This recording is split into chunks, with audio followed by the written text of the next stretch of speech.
I'll ask Tairāwhiti if he can open us up with sort of.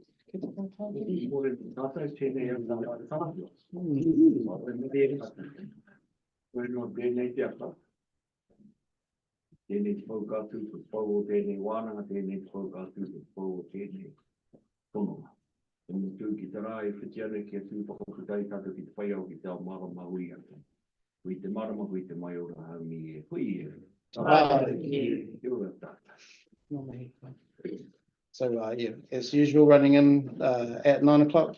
I had the hit saying we better hoof it.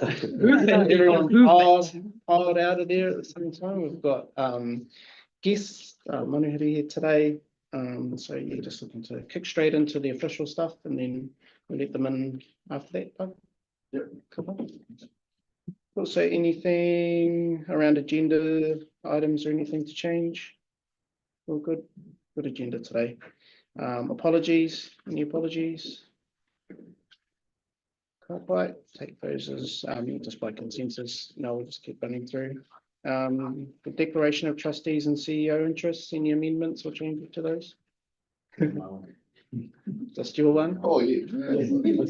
Oh, so I thought you were standing up to do a speech. Sorry, ladies, already into politicising campaign mode. That's right. Yeah.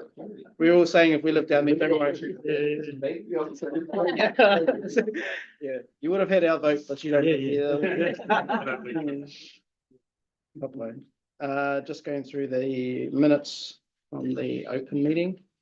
Any changes or items to address there? I'll probably take those as being approved. I'll just get a mover in a second for the minutes. Yeah, for the hit. A second to Warren. All those in favour? No. Didn't you have a comment about the minutes? Yeah. Do you mean these minutes or do you mean the close minutes? Oh, I don't know which ones, because there's a lot in this pack. Yeah. If they're about the open minutes, we'll close the hoodie before. They'll be about the open ones. No, they'll be about the closed ones. Close minutes. Thank you. Or anything there, Doug, into strategy and decision making? No, it's the next presentation is part of some of our wider strategic thinking linked to a few conversations that we're having, obviously. So. Yep. Couple, that's us too. Thank you. Yeah, I made up our time there. Yeah. The hit was giving me the stink eye. Yeah, hurry up. Yep. To get this thing. Her hand was straight up when I was saying. I'm not crying today. I've got really allergic eyes. Oh, yeah. So don't think I'm crying at every window open. Yeah. It is the last week. Allergies. I have.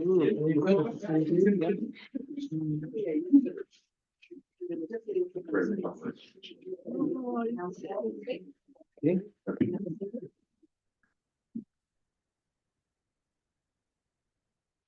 Numbers are looking good.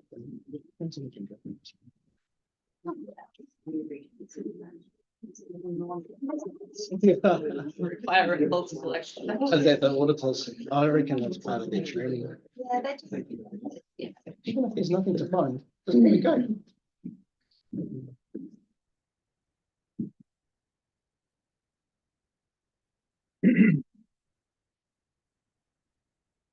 Oh, good alive. Oh, you're nice. Yeah. How are you? I'm really good. Yeah, it's been a long time coming to get in front of you from a year ago. So thank you very much for the opportunity. It's nice to see everyone's smiling faces and a new trustee who I know most of you, but welcome. From us anyway. So I'm under strict instruction to keep the time, which is most so without any probably further ado, but I just wanted to start actually just by understanding some of the people, but not even understanding everyone's roles. So we've got combinations of our trust and council. Moru Paparini, who's our on the steering group, can't be here, and he's really disappointed about that, but he has some cultural issues that Tuesday is difficult. And so we've got a slide to It's a joint participation, that's why we're all up the front, so there's been a bit of shuffling of chairs, and we're all going to read so that we keep to time, Lyle, and get through it, so we can do the questions at the end, so if that makes sense, and if you apologise, I'm just going to sit down, but not as old, not as young as I used to be. And so the slides that we show, we're not going to particularly talk to them, they're messages that we're going to talk to. And that's where we start. The Tairāwhiti project will have an enduring impact. That's the message from that slide. The pathway will link homes to work, schools, and essentially recreational services. Join the community with numerous entry and exit connection points. Half of Gisborne's population lives within a 5-minute cycle or 20-minute walk of the route. Unlock our green spaces as it runs through an undeveloped central core of the city. It will show off the natural geography and beauty of the river. Joins 3.3 kilometres of existing shared space and adds a further 5.4 kilometres with the potential in the future to go and complete a full loop around the central city. The vision is transformative, the why, to encourage a healthy community through activity. We are humans and we're built to move, yet our affluence and resulting inactivity has had us underperforming. This is for the whole community, old and young and firm. Our investment pillars include safety, and which includes path surface, gradient and width. This project provides exceptional value and sustainability for how. It's environmentally sustainable, and over the long term, specific path siting will ensure it endures against climate changes. The path is affordable now and into the future. It's cost effective. The endorsed route is half the cost of the 2022 concept costed in 2025 terms. It's actually below half. It's shovel ready, as it can be. The Tairāwhiti pathway is no longer a dream for us. So it's a connected, healthier and more sustainable future for Gisborne. We can go to the next slide and start to go with the net benefits. And this is where we should start. This is what it provides in the big picture. It's just not a thing. The project was designed to create a positive legacy. Its vision is a connected, resilient and healthy community. This is a transformative investment in the community's wellbeing, environmental health by path infrastructure. By prioritising accessibility for all ages and abilities, wheelchairs, prams, cycling, and ensuring high safety standards, the pathway will be a welcoming and equitable space. The key community benefits. The project addresses poor local health outcomes by encouraging physical activity. Enhances youth wellbeing. Regular active movement will boost cognitive ability, academic performance, and mental calmness.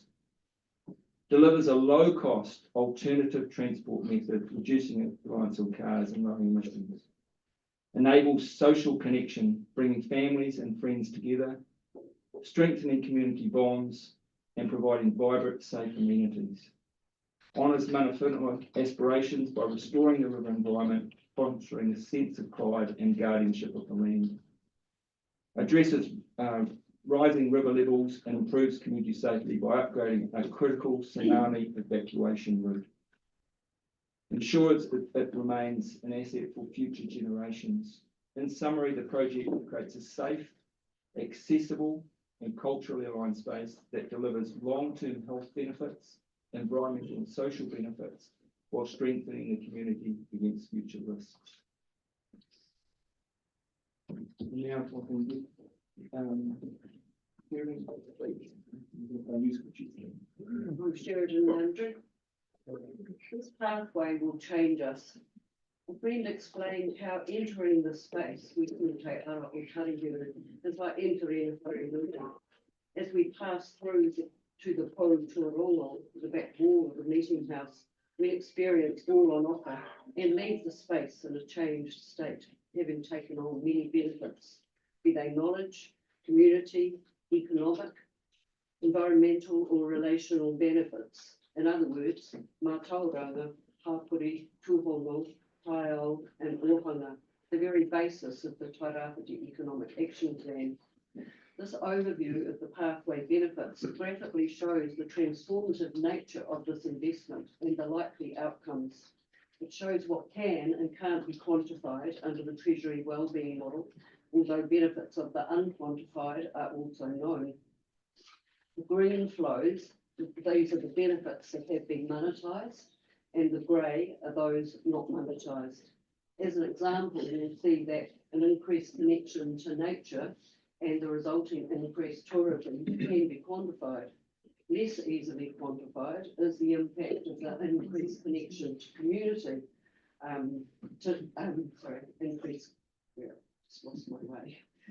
increased connection to nature, increased understanding of history and culture, of improved environmental practices, and increased pride of place. Certainly major benefits of our existing Te Oniroa walkway. Increased exercise leads to improved physical health, improved cognition, and therefore improved health and education outcomes. The graphic is based on increased use of the pathway. Who would have known when Te Oniroa was built that there would be over 1,000 users a day? It's highly likely that there'll be an even higher number for Te Ara o Tairāwhiti as we move to work, learn, live, and play. The benefits for this hapuri will be transformational.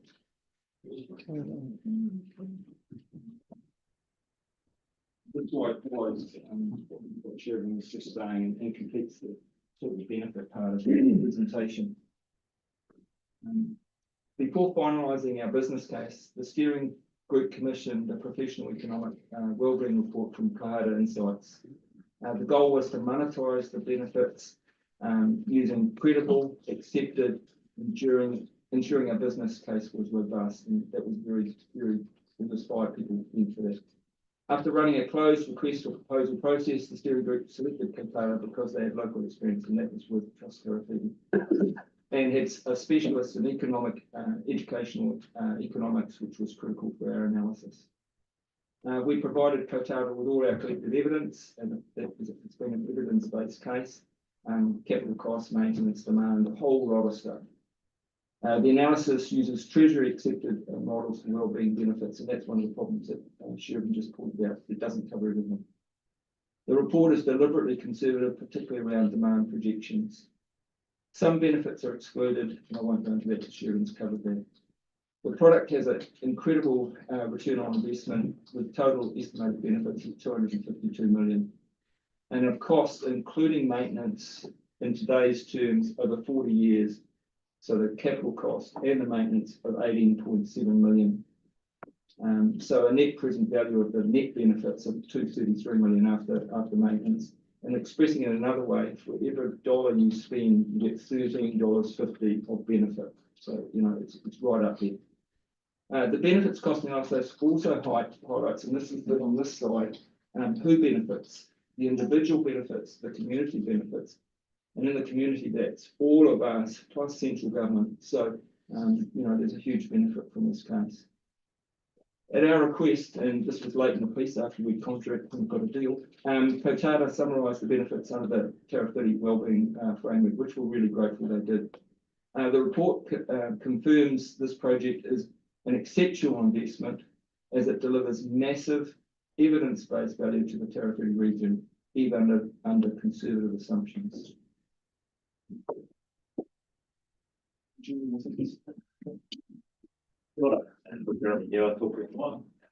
This is a very different partnership and delivery relationship than normal for a GBC major project. Joint governance with community for an infrastructure project that will contribute a significant asset for the council and community to maintain and benefit from long into the future. Community is partnering in the form of Tapawai Tairāwhiti Trails, trustees and mana whenua. The partnership of the sort we need more of as we strive to meet community aspirations in an environment of rapid change and limited resources. How did we get here? A riverside pathway through the city along the Tairāwhiti River has been talked about since the 1960s. The concept has been in Gisborne District Council long-term plans since 2009, with various bumps and recalibrations along the road to where we are today. Most significant in getting to where we are now has been the coming together a few years ago of the Tairāwhiti Trails Trust, Mana Whenua and the council to work out how to progress the project after the double whammy of then pathway plan cost estimates coming in at around 30 million and Cyclone Gabrielle. Council staff, Tairāwhiti trustees and Mana Whenua have put in huge collective contributions to reimagine the Tairāwhiti pathway project for delivery, with a multitude of issues and challenges worked through, including a shift away from boardwalks on the river. Estimated costs for the project have halved. Coming on board since I was elected to council last October, I've been really impressed with the functioning of the partnership, what had been achieved already, and as we've been moving through the final stages of preparing the project for operationalisation. Here's a quote from Lyle, who's been at the heart of the collaboration. It's a great story of achievement to tell and be good coming from you, someone who is fresh to the project and seeing the fruits of community working with GDC in a collaborative way. And a collaborative way is involved. Next slide, we've got a video presentation from Māori. She's happy here today.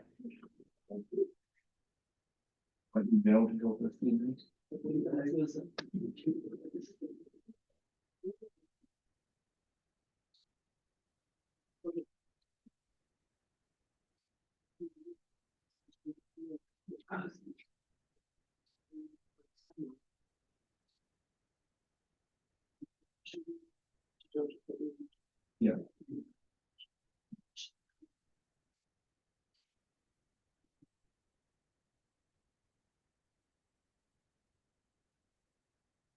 Now, I'm fresh to the governance of the Tairāwhiti Pathway project, but in my previous life as editor of the Gisborne Herald, I was a big supporter of it, of a spinal cycling, walking and wheeling route through the city, as well as opening up a lot more of our beautiful river environment for community wellbeing and connection. It's so obviously awesome and delivered well and was always popular in online Gisborne Herald opinion polls. About 10 years ago, the council proposed a much cheaper and less appealing option, a shared pathway cycleway along Aberdeen Road. I argued against it in editorials, and then Mayor Manfoom became decisive on the matter, rejecting the council plan. So the project went back to the river in a big way. It would have been a very cool pathway and even more of a tourism and adventure draw card. The plan was to stay with the Tairāwhiti and it included boardwalk sections in the river. But the cost estimate ballooned and then Gabrielle hit us. We got a big reminder about the increasing level of threats to that sort of infrastructure. The last costing for the previous plan was $33 million. That amount has been halved through the work of this collaborative effort. The project has become viable and the council allocated 2.5 million towards it in the 2024 three-year plan. We welcome and respect any significant contribution from Trust Tairāwhiti, but want to emphasise our strong desire to have the first construction phase get all the way from Campion to the Stanley Road footbridge. At that point, the project has large additional community resilience benefits, and we will be seeking National Civil Defence money to widen the footbridge from 1 metre to 3 metres for the pathway and to save a lot of lives in the event of a local tsunami, supporting the much faster evacuation of Girls High and Boys High students, as well as surrounding neighbourhoods. Footbridge also gets us across the river to the second half of the project, the Aberdeen Road and Botanical Gardens connection to the existing Riverside Walkway and Cycleway. In developing the business case, we identified that the full trail is a really significant investment for the region, and we've sought to make it as deliverable as possible with whatever funds could be secured to further its construction. Yes, 15.7 million it's a significant financial envelope, but the benefit of this project is that it can be delivered incrementally and it delivers incremental benefits. And we're approaching it in that way as a steering group, seeking to achieve as much as we can with the resources that we can pull together for a coming construction phase. So the western end is effectively from the Campion footbridge to Stanley Road, and that's a section of trail that predominantly traverses Council-owned Esplanade reserves and parks. Construction of that end of the trail is expected to be relatively straightforward. It's generally a concrete or similar surface with minimal required retaining earthworks. It's worth noting too that the map indicates a primary route following the road around Dalrymple and Grundy Street, with alignment variation identified on private land more closely following the river. For construction stage 1 and to keep the project achievable, we're looking at a low-cost option navigating Dalrymple and Grundy Streets with the option of traversing that private land that may become possible in the future if and when that land is developed. We can roll to the next slide. Foundational work to date has given us really good clarity of the costs of each section of the trail, and that's been developed by transport experts and then using both project benchmarking from other similar projects and local material costs to ensure that we are as confident as we can be of the cost of each trail section. And thanks to Lyle, those costs are very heavily interrogated. The whole trail it's a really vital piece of infrastructure for our city and region into the future. And we've got to make the construction approach as flexible and scalable as possible. Sort of balancing the economies of scale with the real-time value of getting on and building what we can with what we have. So council still committed $2.5 million through its 3-year plan in partnership with Tairāwhiti Trails, and we've committed to commencing the trail in the coming 1.5 years. We're progressing consenting and design in a way that funding partnerships can seamlessly scale the project. And as trustees, you can clearly see where your investment would extend the build extent and the impact of the coming construction stage. Through funding partnerships, we would like to complete the trail all the way from the Stanley Road Bridge, all the way from Campion to the Stanley Road Bridge, and the projected cost to do so is $9.2 million. Effectively, council's funding allocation gives us grounds to start the trail, but the trust investment would ensure that we achieve the significant outcomes set out in the next slides. So what you just quickly see there, because the Camden gives it, that what I talked about was the 9.2 to that point. Yeah, so it says doing nothing essentially here if you just want to stop here. Okay, so those are two, just so you understand that. It's worth noting too for a scrutinous audience, the 2.35 million was priced to traverse the private land, and so it does include a significant portion for crossing a stream and quite a tricky bridge. There is more potential for value engineering on the on road section, but it hasn't been fully costed, and thus the 9.2 million considers what's shown on the screen. Yes. Yeah. To the next slide. In the coming weeks, we'll commence preliminary design, which will examine the different surface options we might use in the costings and refine the costings for the full construction stage one. So effectively, we are using rough water costing at this point with a lot of certainty, but some generalizations, and we're going to get down to how many culverts, how many lights, how many retaining walls. We'll undertake public consultation following the scenario design, and we'll test the community's preference for the type of surface and the layout of the trail. This approach also enables us to consider compromises that we might need to make on the extent of the trail that we build against the longevity and the accessibility of the surface. Ultimately, what we want to achieve is a future-proof trail that everyone can access for the full construction stage one. We've also put an EOI to the market, seeking feedback from contractors on the ability of the local sector to provide design and construct services for the trail, or partnerships and consortia that could deliver the planning and project management required to get the project shovel ready. So we're trying to maximise efficiencies while using the local sector as well as we can, and we're seeking their feedback first before we package works. At the same time, we're speaking to funders and exploring additional funding opportunities with the intent to see as much trail built in the construction sector as possible.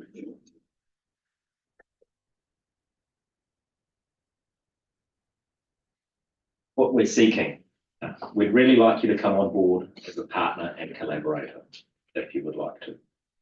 As well as your financial contributions, we're also eyeing other potential funding opportunities through your networks. And we'd welcome you to join us as a partner with a place on the steering group.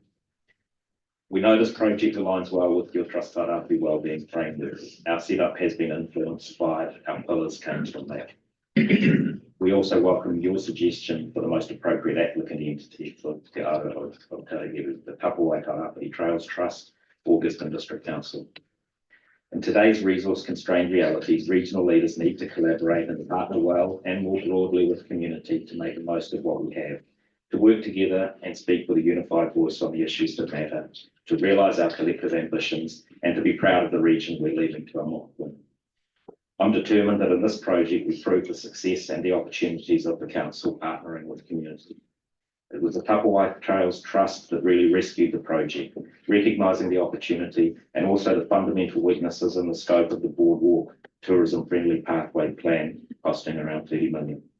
Changing the focus to benefit local community first and foremost cut a substantial amount of the costs. while adding sustainability and resilience benefits. As the project moves into the operational phase, Tairāwhiti representatives will focus now on supporting community engagement, building excitement, and fundraising efforts. A key part of this work is the mana whenua engagement more broadly alongside existing partners. Respect is at the forefront of the Tairāwhiti Pathway Partnership, and I think we're in a good place as the partners reset our existing roles for operationalising the project and extend a hand to you to see if the Trust would like to become a key partner in Te Ara or Tairāwhiti. Jeremy, how much money do you have already to get going with it? So the 2.5, has that already been spent? What's that? Is it just the 2, or has that already been spent? No, it's a good question, Todd. Yeah, so the 2.5 is held by council, and enables us to commence, the construction. So there was a key strategy, and we funded the reports that was doing that, because I said to them, you want to go on board with anyone, you've got to show some heart to this, not just having done all the flowery stuff if you like, And can I just understand how we went from 30 to 15.7? We took it off the river. We're supposed to be boardwalk around the river. So it's a really difficult build environment. It is very direct. It doesn't have great egress, so you get trapped on it. So it has social safety issues around that, and also just simply egress. But it was, you know, when you just simply looked at the costings, even before we staged them, it just stuck out, you know, like way more per metre to go into this really difficult environment and build something. So it's not really the materials, it's where you're building it, and also just related to the longevity of that. That's not a dangerous river because it doesn't carry a big catchment. It's sunlight winter, but it's actually just a tough environment, which somebody lived on it for 30 years now. Yeah. Just question around, so Mr. Scrooge. Yeah, all about that. Oh, here we go. I just looked at that section between 19 and another road. And was it 2.7? 2.7 mil? To build that? 2.0. 2.0, okay. But I just thought half the paths are there. Yeah, so that's a really good question as well. I just have to zero in on. Okay. We let start and stop, but we fixed up a whole of them. The one in the Central Gardens particularly is not in good shape. Oh, sorry. Oh, here we are. Is he live? No, I'll shut up a bit. no. Yeah, no, anyway, I'm glad it's come from 30 to 15. But I'm just looking at that. That bit was 9 in the old assumption, so it just shows you the difference. And it also takes in the access under the bridge to get Yeah, I people wonder. safely Yeah, one. over the side. Yeah. But you wouldn't have to do any of the part anyway. You're going down the rabbit No, hole, no. I don't want to. Well, it's about doing it properly. One of the things we learned from Wanarua, you actually get a good surface and it's done properly, you get the numbers, so, you know, you make people safe. If you compromise that, your demand drops dramatically. That's the one thing we really do know from that Wanarua work. So, yeah, some things unfortunately cost more than I'd like. And you too. Well, I was riding my bike through the botanical gardens in 1966 years ago. Okay, it was gravel and I didn't fall off, all right? Yeah, you've got to think about friends though, too. And Yeah, wheelchairs, And Yeah, wheelchairs. disabled Diverse community, Community. walkers. So we have interrogated the costing around that, and it's been given some sort of firm quotes to understand what that looks like, because my experience is a lot of these projects, people see them coming and go, yeah, we've got the council and trust going to fund this, we'll just start gouging. So what demand? level of scrutiny can we ensure that these guys aren't going to gouge us? Okay, so, I can, to that point, I'm not sure how you can do that because it's in a public arena setting, but, the work that's been done is that there were costings done that threw council out. Some people thought they were overdone, and they might be. And by that I mean you can overscope, so you make it so wide and bend. So we have done a lot of work to make sure we don't end up in that position. Every day we go forward, circumstances change. The last time they were updated was May last year. The contingency has been improved, have been built up to 50%, which I understand is now industry norm. So you get what you think the materials part, and you need 50%, which covers consents, all those sort of things. We've put a lot of work into it. There are some things there that you could say are nice to have. There's lighting throughout. There's 1.3 million. So there's some levers you can pull. But again, you compromise some things. And there's some areas that BMX is a really good example. If you don't put lighting in there, they are shot to pieces because security of that precious track is enormous. So we know of some, and we're happy to share that we've got as a collaborative body, but we really, at the onset, we don't want to pull those levers because you end up with something that demands will fall. I got a couple of questions. In terms of time frame from stage 1 to stage 6, what's that likely to, if you got a green light on it? Yeah, I mean, at this stage, we are working towards a construction period in around 18 months. Is that right? 18 months from stage 1 to stage 6. Have you got 18 months for So to deliver the construction stage 1 being to deliver as much of the trail as we can, but generally on the western end.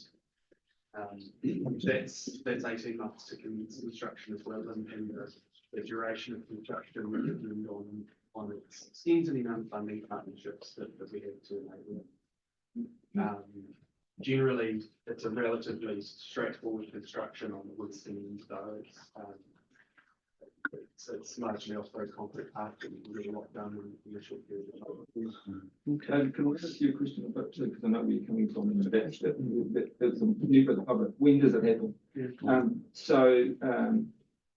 Council approving the route was a really big catalyst for us. A lot of work has really, the speed up of the work and behind us has gone like rapid since. And this week, the expressions of interest went out to parties to say, are you interested? What ideas? What can you do? So it's now at rapid pace.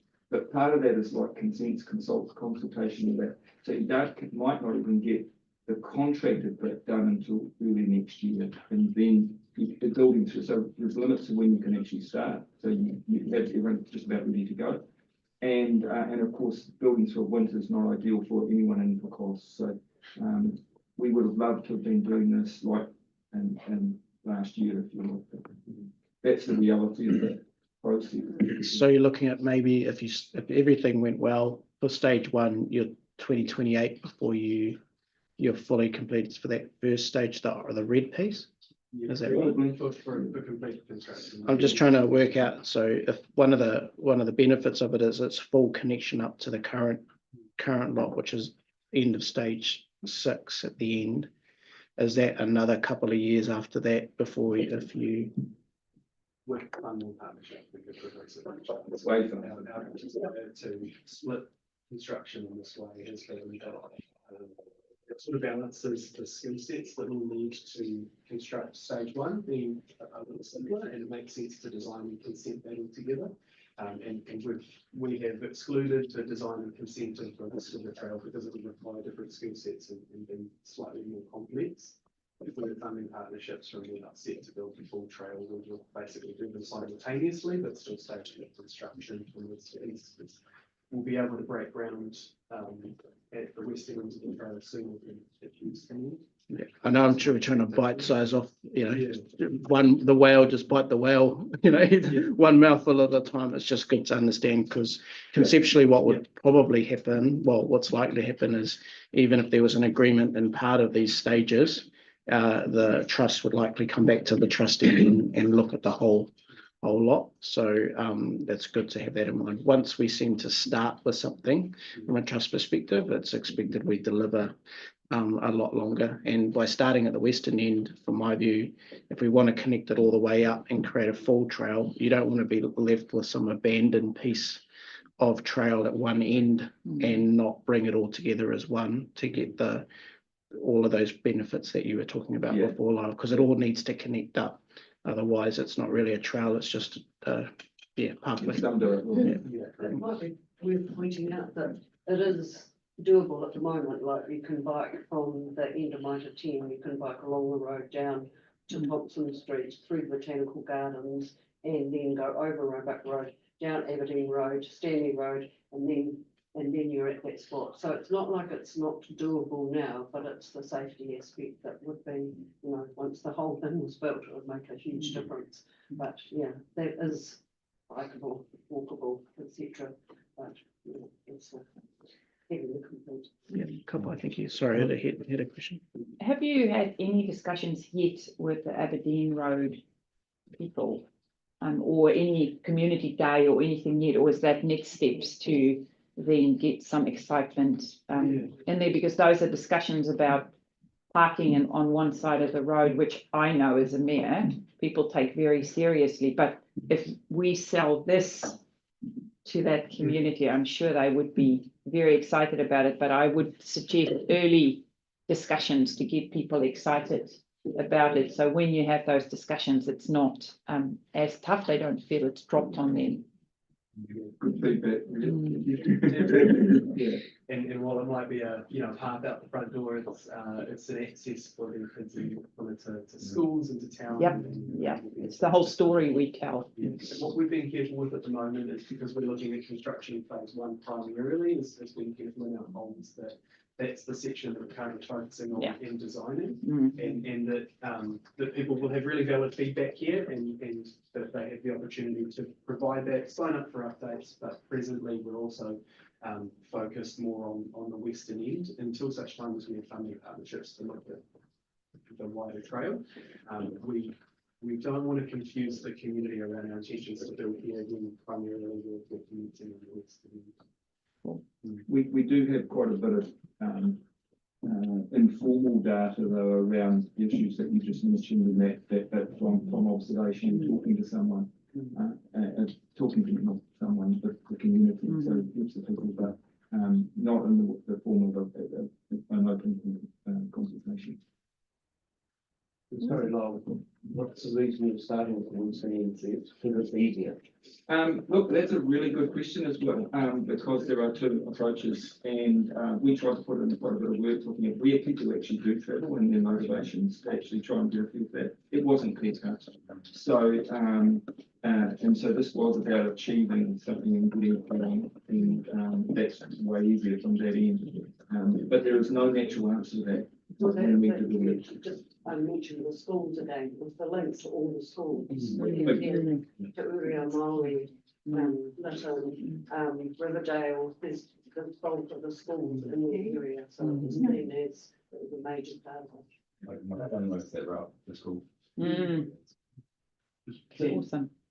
Sorry, guys, but if we build it, will they come? Like you 100%. Your return on money and it makes 100% sense, but do we know if people are going to stop being lazy asses and actually get off out of their cars and bike? Yeah, no, that's the demand thing is where we put time into. So there's two parts to that answer. A lot will, Honeyroo has proven it. And Honeyroo, remember, is only recreational. It's not through the centre of the city. No one lives there. Okay, so you've got all these people that really heavy use on there, and they are recreational, but it's outstanding use. Way better than anywhere. Probably to the ringings next. So we know that the concept of safety works, and all the research related to safety is a key driver to activity. We know that, so we've been pretty effective with this. In terms of building they come, I think we have to give things some help too. So there's a whole lot of social interventions and stuff that can really accelerate. Wednesday challenges is one that really comes to mind. But programs like that, there's a whole lot of etiquette stuff. So there's still work to do in introducing something new.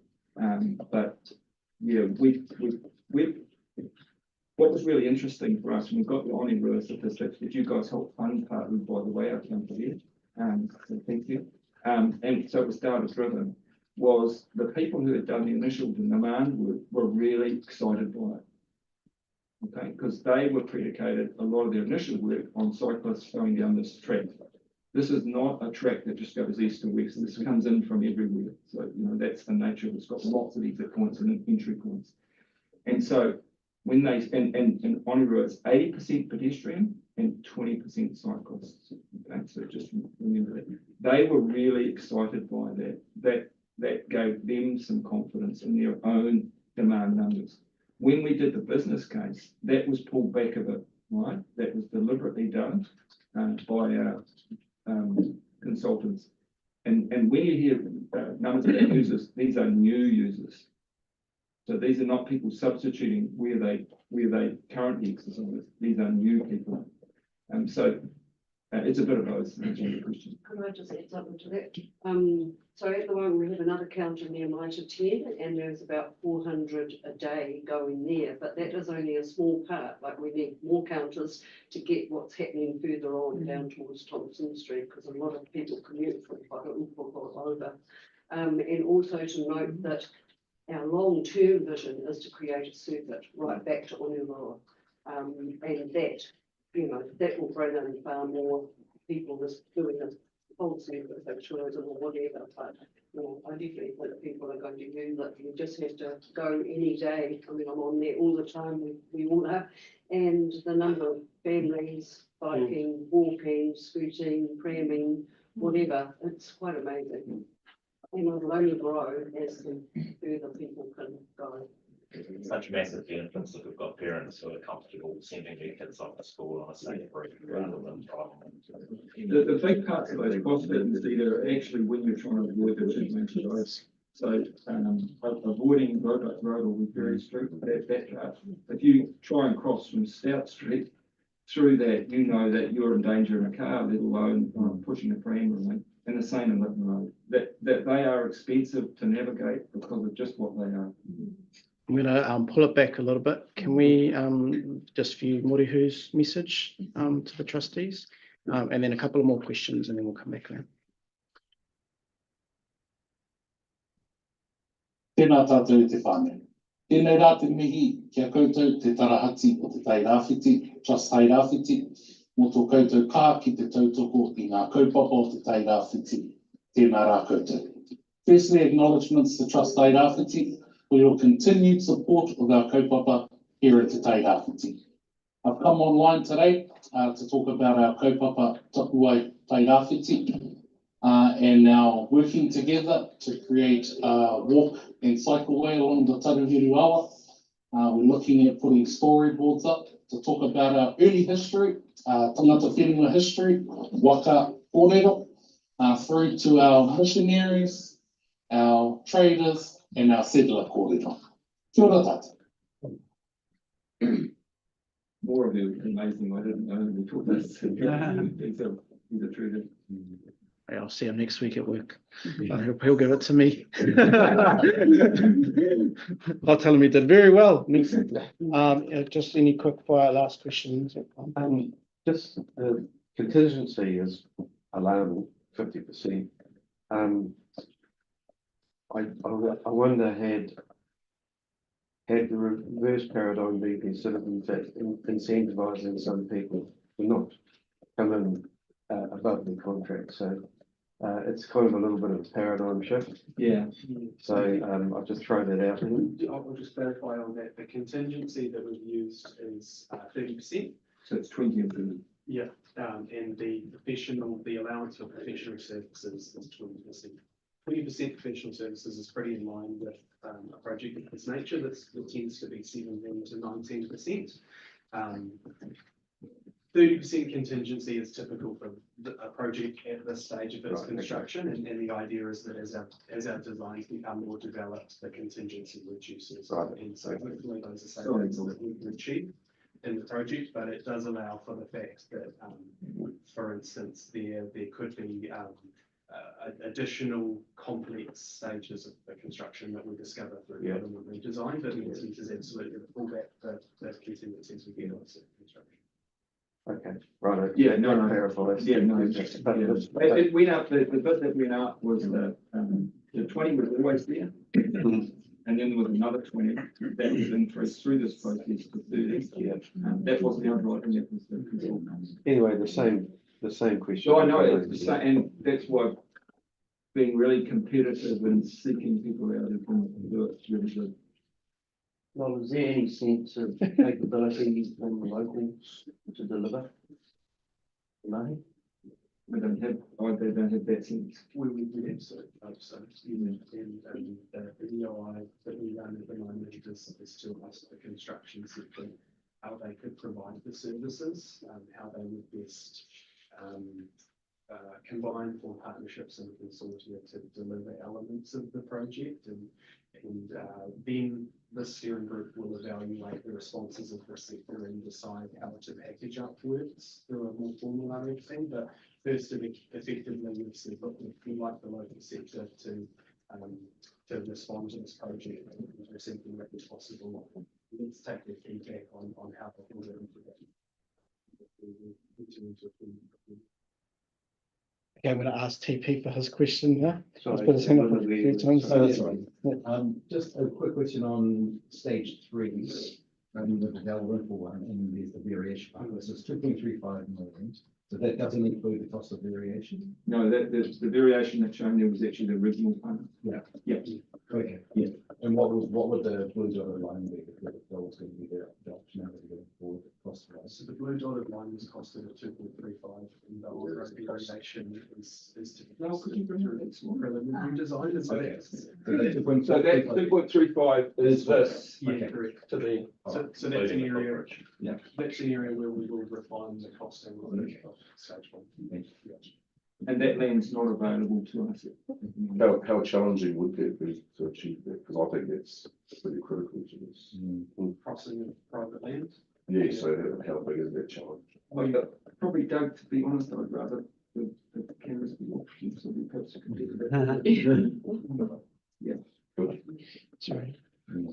Just a really quick question, you've got it staged, in terms of community benefit and extending what's already available from Onelo that people are using, have you ever thought of doing a stage 6 and stage 1? So that the majority of the town users are getting the ability to go right from Onelo around to the Botanic Gardens at least? Rose, the answer is, yeah, there was no perfect answer, and you can actually get, as Ron says, you know, I get there early in the morning, really, really easily because there's no one around. On the coming from the Martini. So it's when it gets busy, when people start to get up and use their vehicles. So yeah, you sort of end up in no man's land. And this is the world we live in now with health and safety. And my son's an engineer and gets on site, so I'm really conscious of that.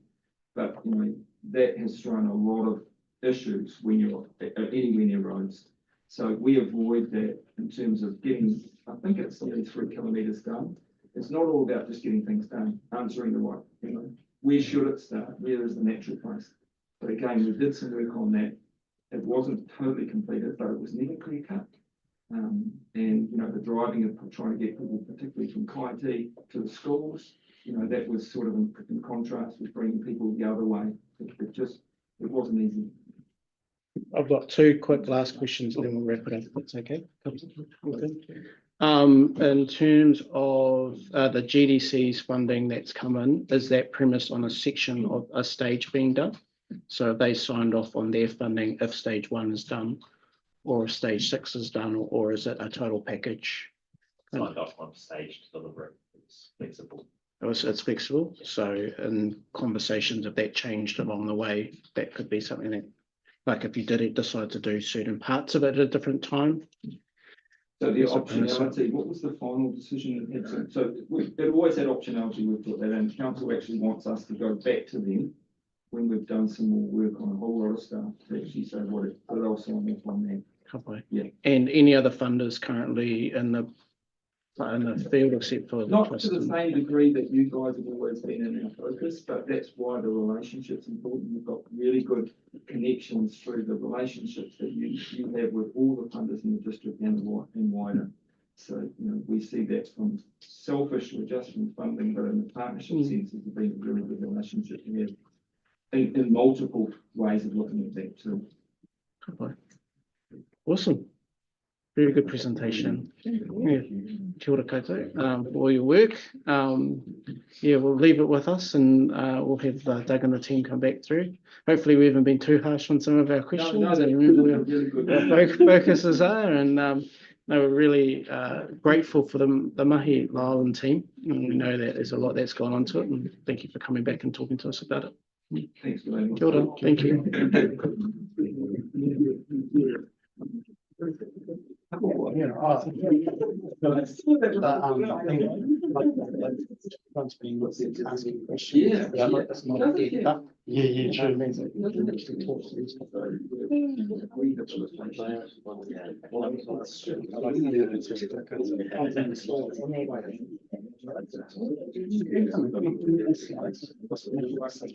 We have this area. We don't know.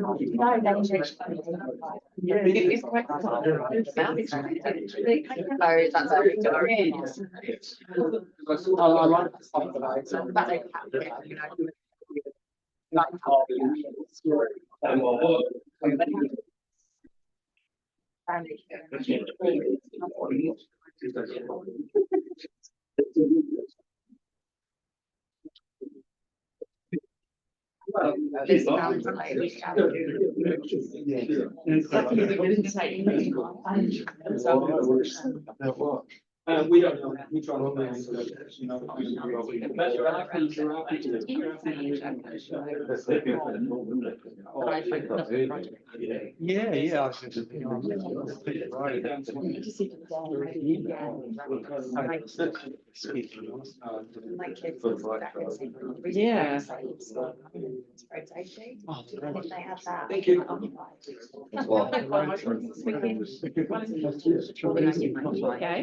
But I think I was really the one. They're taking the risks. Yeah, it's too risky. Makes us fun. Any debriefing comments? We're okay to put that in the room. Doug, we kind of leave it to you to bring it when it's in an official capacity to put something to the trust. Yep. We appreciate them helping them. We're still in our actually still in our open session, aren't we? Did you want to go into your report? Yeah. What is it? Yeah, we'll sort of race through this, but ultimately, this is the final quarter of the year, so we should be seeing basically what our final end of the year result looking like. In terms of our enabling communities, we basically allocated all of the budget for the year. There's a little bit of left in feasibility funding. But the team have done well in terms of distributing those funds out to the various applicants. So we've done a pretty good job there. I think the number is around 122 recipients, something like that. So that's been a good success for us for the year ahead. The wellbeing survey in terms of playing that back has been good. So we've been sharing some of the results of that. There's been a little bit of rework that we've had to do. So we've done that because some of our modelling wasn't quite accurate. So we've gone back through before we published it and actually have to do a bit of work there. So that's delayed a little bit in terms of sharing that publicly.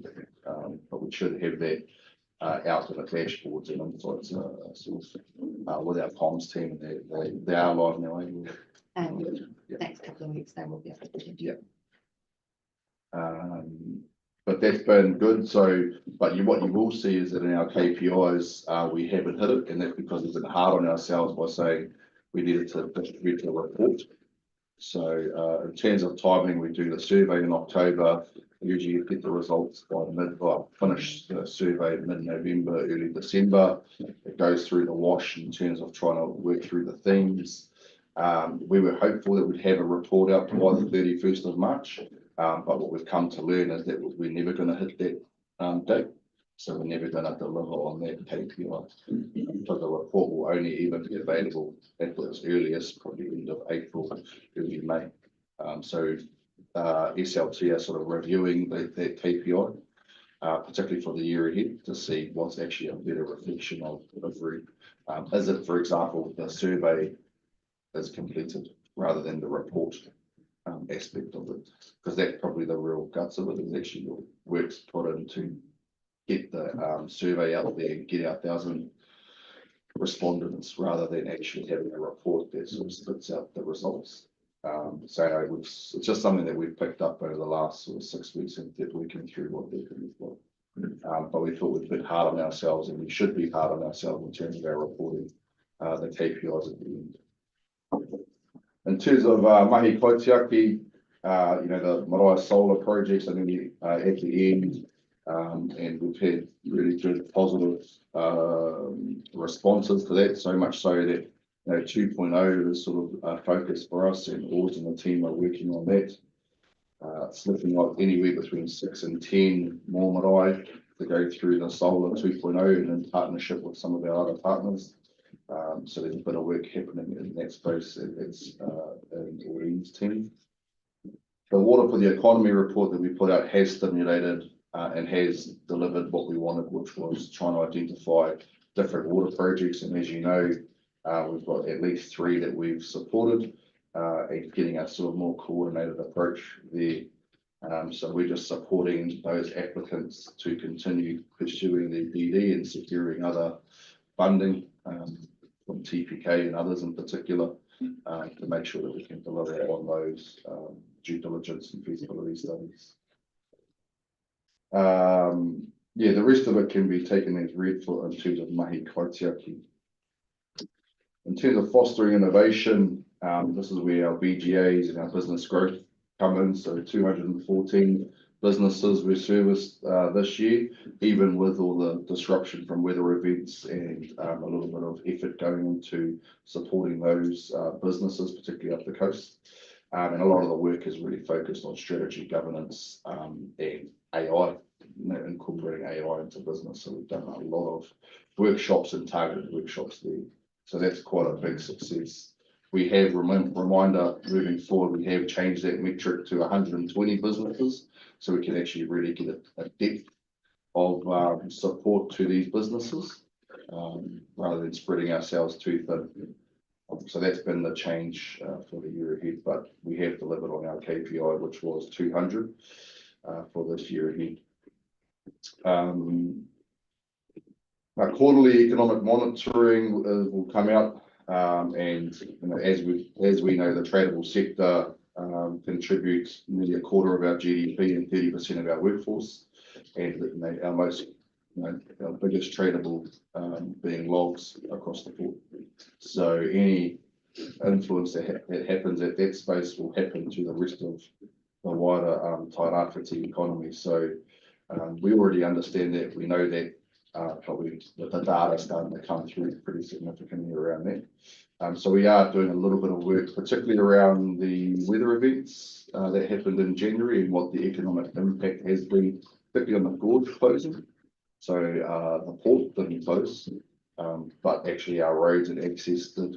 And what we're seeing is quite a significant uplift of cost to those businesses to actually take transport through the Napier Taupo Road rather than going through the gorge. So I'll talk a little bit about that a bit more in the closed session, because we want to put some information out there in the next day or two around that. Yeah, and happy to take the rest and read into that session, that section, sorry. There's been quite a bit of work obviously around enhancing our place, and a lot of focus has been on the city centre project, or projects. And so don't touch too much on that. But our destination marketing has gone really, really well this year, even with really challenging conditions in terms of, basically the tourism and destination sector just stopped on January the 15th, which was a peak season for us, and it hasn't rebounded. And we're now starting to see businesses who we market to the world closing. So it's in a really, really challenging spot. Cruise tourism has dipped. We always expected it to dip, but in terms of it coming back, the sharp comeback that we expected 2 years ago isn't going to be coming back that strongly. So there's a bit of work for us to do in that space. So can you just explain why you say destination marketing has gone really well? Well, actually the delivery of the The market, delivery of it, you know, so we've got some pretty awesome, we've changed our approach, you know, we're showing some more authentic experiences. I'm not and- challenging that at all. Nah, so I just It's think the way- yeah. So we delivered really well in terms of we got that stuff out there. We couldn't have results because of these other things. We couldn't result yet, the road closed. Basically, we've had no tourism on State Highway 35 So I'm not. at all.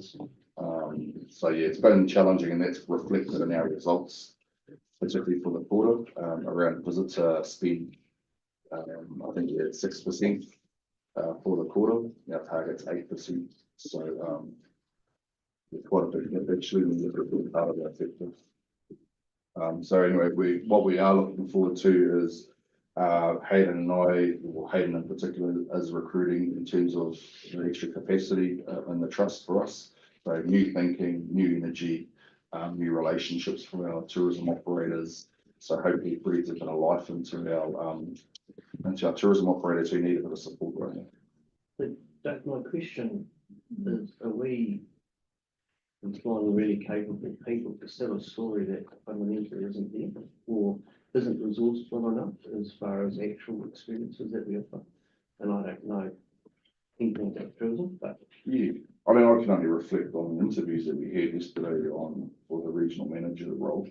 Our budget is pretty good in terms of the marketing aspect, but you know, but the point is, I get what your point. are we actually getting payback for that investment, and what needs to be done to address that? There's a couple of functions inside the tourism team, and so because of only good 1, 2, 3 down to one person's sole role is the development of local products and experiences. And so we're local operators or people who have new ideas when they do things to help develop those out. And you've got one person's role is to go out to the world and market it, and then you've got the manager that oversee the whole thing. We went from that whole team down to one person. So that's the function of our RTO office at the moment. So yeah, to answer your question, because that's one of the things you don't want to bring people to a region and have nothing to influence come and do. So we're doing both, right? We're running 2 tracks here. One is marketing the region, and the other is developing the products for when they land and to market. It'd be good to get some insight into what we are developing at some point in time. Yes. Yeah. So that's part of our, you know, we've got our targets in there, and share what those projects or those initiatives are. But I think the question for us, I think as a region in terms of destination marketing is, you know, we always sell the sun, surf, beaches. Is that the right approach? Actually, is it people? Is it, you know, the authenticity of our place? Is it more of a people thing rather than a place thing? So I think that's something that we want to develop, Hayden and I, as we look at what does the brand of the region, what should that look like?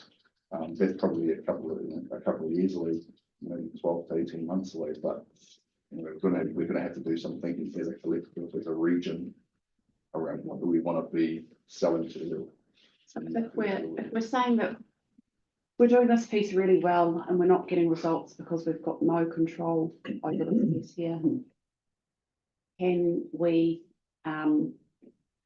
be working on pieces that are more resilient to that lack of control so that our effort and our quality can translate into results?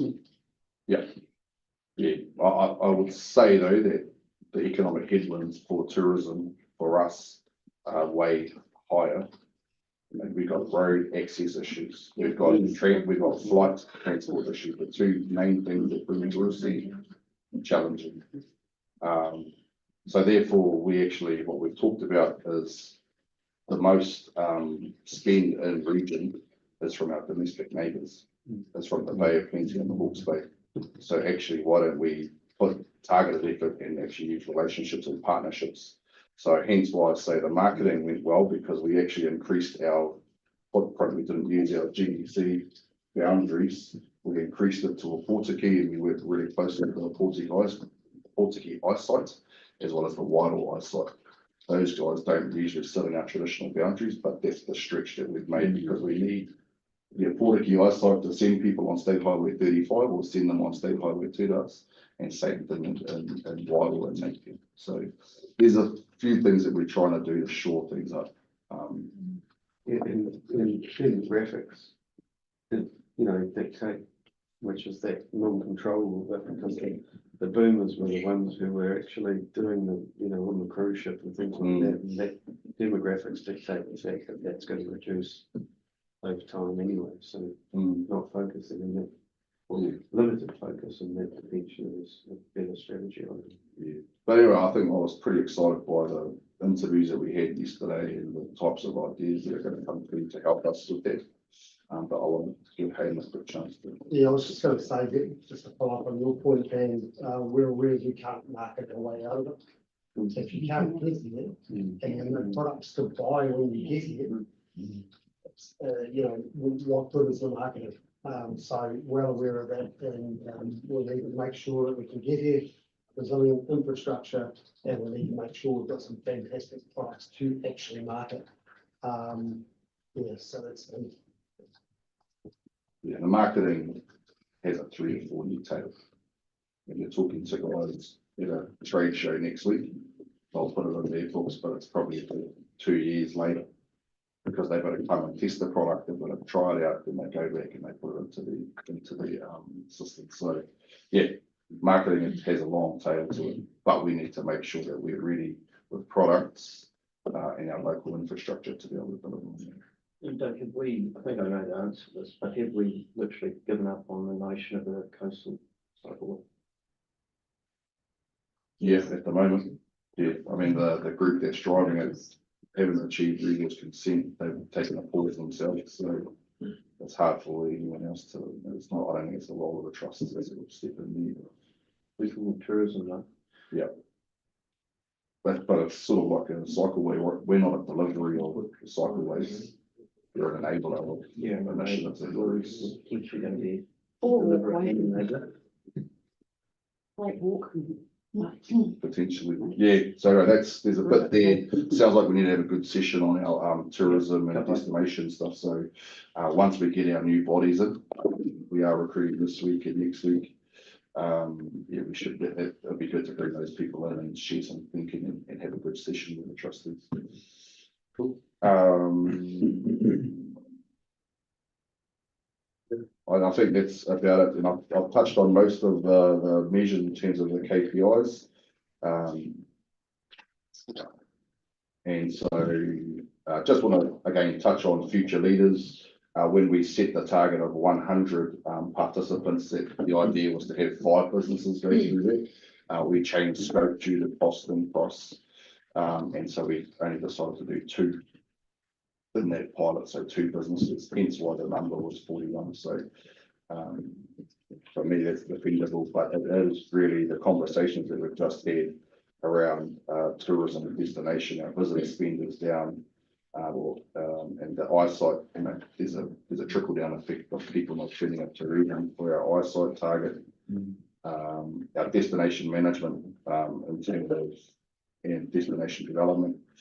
While we hit the 5, we pulled quite a bit of resource away from the destination development into the destination management. And that's ultimately just a capacity issue. So we need to get from a team of 3 plus the eyesight down to 1. Are we watching the national trends on eyesights with people doing more booking and more research online? Yeah. Because those numbers are declining. Yeah. So hence why we've putting a pretty big challenge to our eyesight to get off your bums and go hustle. So things like all you need is a gazebo with an eyesight on it, and you be mobile around how you can do things. So when you hold events, you move. If you can sell a product or 2 there, that helps towards those KPIs. So it's a culture shift for those guys, but we're working pretty hard. And like I say, even though we've had capacity down, the team have been doing pretty well. Yeah, but we don't want to be blind to trends either and fighting things that we don't need to fight. We are connected to the whole eyesight network. It's a big network. So it's not that we're not keeping an eye on things, but we we have to get off our bums. That's it. There are some examples of eyesights that do wash their own face, particularly in Rotorua. So we're aware of that, and if there is an opportunity to potentially move the eyesight in the future, we will keep that top of mind and potentially partner and make changes that would allow them to be more sustainable and more of a destination. There's some great examples in the South Island as well, with a partner with the Department of Conservation, great walks and that kind of thing. So we are across those things. Well, yes, I mean, any other questions? No, we've got some stuff to do in closed session, so there's no other questions there. You're gonna move in a second or two, close our hearing. Ron, all those in favour? No. So we'll just take, if we